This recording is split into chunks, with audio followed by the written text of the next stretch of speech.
Good morning, dear students. BA part first English literature के first paper की it is a second poem one day I wrote her name. It is the title of the poem. ये poem का शीर्षक है और इसके जो poet हैं वो है एडमंड स्पेंसर. इससे पहले फर्स्ट पोएम जो है उसका वीडियो डल चुका है और उसका टाइटल है 7 ages of man. 7 ages of man is written by William Shakespeare. William Shakespeare ने लिखी है और वो उसकी पोएम जो है उसकी एक प्ले में एक ड्रामा जिसका नाम है एज यू लाइक इट उसमें पब्लिश हुई. ये तो उसका फर्स्ट पोएम थी. सेकंड पोएम जो है ये अब हम आज शुरू कर रहे हैं. और वन डे आई रोट, ये जो है one day I wrote her name, मतलब टाइटल तो समझ में आई गई होगी शायद कि एक दिन मैंने रोट का सेकंड फॉर्म में राइट की, लिखा हर नेम, एक दिन मैंने उसका नाम लिखा. और लिखने वाला एडमंड स्पेंसर है जो हमारा विलियम शेक्सपियर है. जो पहले पोएम है वो भी एलिजाबेथन पोएट है. इंग्लिश लिटरेचर में जिस प्रकार से आप हिंदी साहित्य का इतिहास करते हैं, इतिहास पढ़ते हैं, उसी प्रकार से इंग्लिश में भी जो इंग्लिश लिटरेचर है वो अलग अलग पीरियड्स में डिवाइड किया गया है. फ्रॉम 1558 टू 1603, 1558 से 1603 तक इंग्लैंड में एलिजाबेथ फर्स्ट ने शासन किया था. Queen Elizabeth ruled England from 1558 to 1603. तो उस दौरान, उस पीरियड में जो पोएट्स हुए हैं, जो ड्रामेटिस्ट हुए हैं, जो राइटर्स हुए हैं, जो एसेइस्ट हुए हैं, वो सब एलिजाबेथन राइटर्स या पोएट्स या ड्रामेटिस्ट कहलाते हैं. हमारा जो एडमंड स्पेंसर है वो भी क्वीन एलिजाबेथ के पीरियड में ही, शासनकाल में ही रहा हुआ. उसने अपनी कविताएं लिखी, उसने एलिगोरिकल पोएम लिखी और भी बहुत थोड़े समय के लिए ही रहा वो.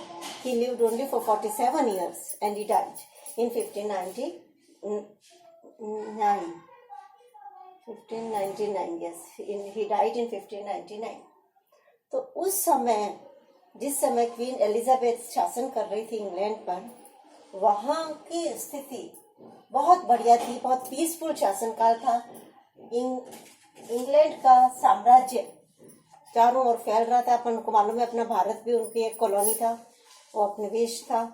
और भी अफ्रीका वगैरह कई सारे उनका राज्य पड़ रहे थे. देश में उनके पैसा जा रहा था, प्रॉस्पेरिटी थी.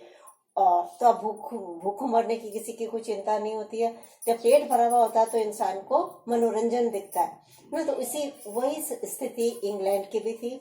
और इस समय कई लोगों ने ऐसा कहा कि एवरीवन सैंग, हर व्यक्ति पोएम लिखने लग गया, हर व्यक्ति गाने लग गया, ड्रामा को खूब लोग बाग नाटक वगैरह देखने लगे. उसमें लिखे तो जाते नहीं थे इतने, पर अलग अलग जैसे वो नाटक मंडलियां हुआ करती थी, वो लोग एक एक जगह पर जाती थी और अलग अलग नाटक किया करती थी. तो बहुत ज्यादा एंटरटेनमेंट पर काम हुआ. तो और जो लिख सकते थे, जो साहित्य के थे, उन्होंने अपने पोएम्स वगैरह भी लिखी. उन्हीं में एक एडमंड स्पेंसर भी हुए हैं. एडमंड स्पेंसर की जो सबसे ज्यादा फेमस वैसे पोएम है वो तो उसकी एलेगोरिकल पोएम है और उसका टाइटल है द फेयरी क्वीन. ये जो फेयरी क्वीन है ये उसकी बहुत ही फेमस है. जैसे उसमें लिखा ना, he is well known for his allegorical poem the fairy queen. Fairy queen में उसने लिखी किस लिए थी? Written in honour of queen Elizabeth, जो महारानी थी उस समय, एलिजाबेथ महारानी, उसके सम्मान में उन्होंने ये पोएम लिखी थी. अब आते हैं अपन अपने सोनेट, इस पोएम पर. ये पोएम एक सोनेट है. सोनेट क्या होता है? एक लाइन में अगर अपन को आंसर देना है तो अपन कहेंगे कि a poem of 14 lines is called a sonnet. 14 line की एक कविता को सोनेट कहा जाता है. लेकिन उसकी फिर बहुत सारे अलग अलग अलग डिवीजन है। वो जब अपन पूरा सोनेट करेंगे, लिखेंगे, तब डिस्कस करेंगे कि किस प्रकार से इसकी स्टार्टिंग जो है, इट ओरिजिनेटेड इन इटली, ये इटली में ओरिजिनेट हुआ था। और उस समय पेट्रार्कन सोनेट लिखा गया था ना। और वहां पे फिर इंग्लैंड के दो व्यक्ति, विलियम सर्विल और एक वो दोनों जो हैं वो इटली गए थे, और वहां से वो ये सोनेट का मॉडल लेके आए। लेकिन उन्होंने जब सोनेट लिखा तो उनके हाथों में थोड़ा सा वो चेंज आ गया।